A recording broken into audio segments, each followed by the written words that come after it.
Hi, this is Siobhan Joyce from the Business Experiment. So here at the Business Experiment, we do more than just podcast to the world about the real of being in business and what it actually takes to be successful in business. We also run some really cool experiments. We read these articles that give us these tips and hints on how to be successful in business, such as eat an apple a day, meditate 80 times a day, and all these other claims that people make about how to be successful. And we test them out. So far in 2016, we've run a lipstick challenge to see whether wearing lipstick in business will make you more successful. We've lived the life of successful entrepreneurs to see whether following their morning routines makes us more successful. We've also attended some cool workshops around social media and how the power of storytelling on social media and Snapchat can actually help you to connect better with your followers and lead to more business success. Recently, Jemimah teamed up with Hyde, who is a marketing automation expert from Win More Clients, to see how many people actually do follow up after they meet new people, make new connections at conferences and networking events, and how not doing so can impact your success. I'll pass over to Jemimah and Tim now to talk more about the experiment, but I think the results might surprise you. Bye. I'm here with Tim from Win More Clients. Hi, Tim. Hey, Jemimah, how are you today? Good. How are you? Fabulous, thank you. Okay, so Tim, you have been a guest experimenter for us this week. I have indeed. It's been fun. It's been an adventure. It's been a little bit more than fun. It's been pretty good. So this week we were looking at following up leads. Now, Tim, tell us a little bit about Win More Clients. Okay, so Win More Clients works with business owners to mature your sales funnel. So this experiment was particularly interesting to me to see how many people, when they've generated a lead, how would they manage those leads through to a point where there was a sale in this case. Yeah. So I've got to say I'm really surprised with the results. I am too. Surprised with yours and surprised with mine. Yeah, you have definitely had more of a significant win than I have. So Tim and I had the opportunity to go down to the Be the Difference conference down in Melbourne. Yep. And the idea of we were testing was going to be about following up leads and how many people take legitimately following up leads as seriously as they should. Yeah. So my pitch was this. I gave all the control to the other person. Yeah. I said to them, hello, my name is Jemimah, I'm from the Business Experiment. I am very interested in your service and your product and whatever you're selling. And like you were genuinely surprised and interested in what they had Absolutely. to say, You know, there was a playhouse like for cats and dogs and kids and stuff. There was a person who was recarpeting houses. There was somebody who was selling NAPLAN books for kids that need assistance with reading and education. Aged care. Aged care facilities. I think you were a chef's toolbox. Yeah, definitely well. signed up to doing one of those courses. Definitely was interested in doing that. I'm actually quite a very good cook. But I said to each person pretty much the same thing. I'm interested in your product, I'm interested in what you're selling, and I'm loving what you're doing. Here is my business card. That's right. In most cases, people would consider that a genuine lead, wouldn't they? Yeah, absolutely. And in most cases it was. If someone was going to follow me up, I was going to legitimately have someone to pass them over to, or I was interested in looking at their product and at least hearing what they had to say about their product from a business point of view. So I gave every person my business card and said, I'm here for a week and I'd love to meet with you and have a chat with you about it. Yep. And I gave out a business card. 67 of those things went out. Our aim was 100. I handed out 67. Which is still that's a lot of people to meet. It's a lot of people. Yeah, I was a bit worried everyone was going to call, and they didn't, thankfully.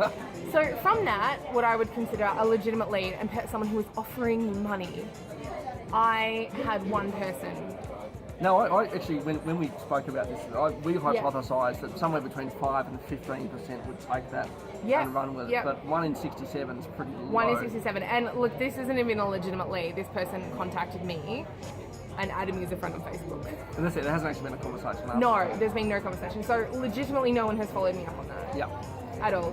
You, in contrast, did something completely different. Yeah, I wanted to test. My theory was if I took control of the follow-up process, absolutely, and automated the whole thing. Right? And so what happened? How many business cards did you get? I think I handed out about 15 or 16 business cards all up. And I had an 87% response rate. Well, how many people's cards did you contact? How many people did you contact? All of them. All of them. Okay. Yeah. So I took control. I took it, and the process that I did was I built an automation process. So if you've come across marketing automation software before, you'll know what I'm talking about. But I took a photo of that business card and triggered a preset sequence of activities that was going to reach out to that person, regardless of whether they responded to me or not. right? Yes. To add value on something that I seeded in the conversation. Absolutely. Right, so I would always, any conversation I had, I would seed the idea of referral partnerships and, that sort of stuff. And 87% response, which I was blown away by. Right, and some of those I'm actually now in legitimate conversations around, working together. Absolutely. Right. So we expected that probably you would have about a 50% and I would probably have a 15-20%. Yeah. Kind of what we thought might happen. I haven't had one. So and you were actively, I want to buy your stuff. I want to give you money. It was kind of if there was a subtext of what I was saying is I want to give you money right now and follow me up because that's what I want to do. So my question to you, why didn't people follow me up? I think in a couple of contexts, I think potentially from a conference as opposed to maybe a networking event. Yep. There is, you've got a bunch of speakers on stage. There's a lot going on. The fact that you handed out 67 business cards means 67 people also handed out a bunch of business cards as well. We were expecting about 200 people in the room. You may have been lost in the noise of that. One of the things that, if you've been to seminars before, you generally end up with pages and pages of notes of ideas and action items to take away in doing the business. More often than not, people don't do anything with those. But it still surprises me that maybe not, they've gone, here's a lead, forget what I learned from stage, actually here's someone who can give me money right now. Because here's the thing, yes, I'm one person that was legitimately, wanting to hear about your product, but let's say every other person gave out 67 business cards and 67 people said something similar. That's 67 other leads that people didn't follow up, potentially. Yeah.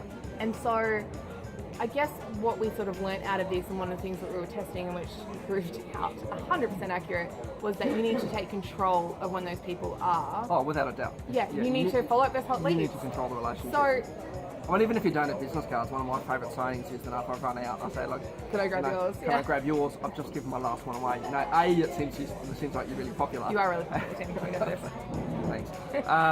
But B, it allows you to control the relationship and whether you are going to follow up with someone or not. And you can pre-qualify. If people are keen to hi, and they thrust a business card in your hand, that's pretty indicative of how they want to do business. They want to get straight to the sort of meat of it, rather than actually building a relationship based on sort of likability, trust, and expertise first.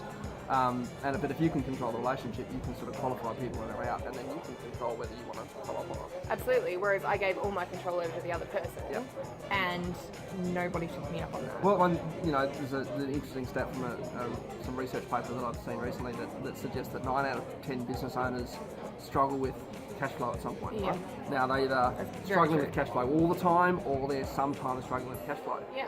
But it's because they're not controlling those relationships, they're not following up on the leads that they're getting, and they're going, I need more leads. It's not that you need more leads, you just need to manage your leads better.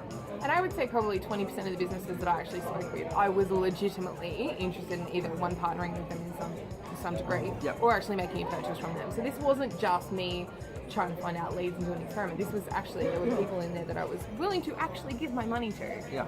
So there was one other thing that I think may have happened here that I just want to flag with our to our listeners out there, is that when you go to these kind of things, you are going to meet an inordinate amount of people. You are going to meet more people than you think you're going to.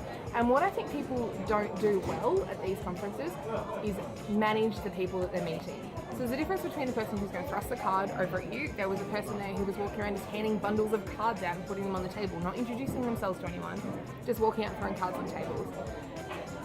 There are other people, which I would appear to be myself, who are legitimately interested in business. So I think people need to learn and manage a way to know what is a hot lead, what is someone who's just wanting to get the network, who just wants to build their LinkedIn profile, who just want to be Facebook friends, versus actual people that you want to work with. Now, this is very low key, and so if you don't have an automated system such as Tim does, and I'll give you Tim's contact details in the video so you can contact him if you're interested in setting one of those systems up. But I did see someone with a really interesting system of post-it note, who just had a post-it note on each one saying, speak to this person, they do this, this is what they want to talk about, and wrote on there just all this information about them. Oh, that's a good thing. I mean, that's just why you read cards. Practical. Take a note, grab a card, make sure you look at someone's card, and if you need to write a note about what it is they do or what they want to do, put it in there.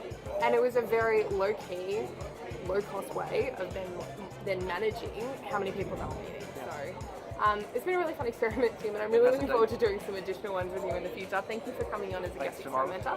Guys, we hope we've given you some ideas and tips and tricks going into the new year, because the conference season is upon us. It's about to start in full flight. So thank you very much, guys. We'll see you again soon. Bye.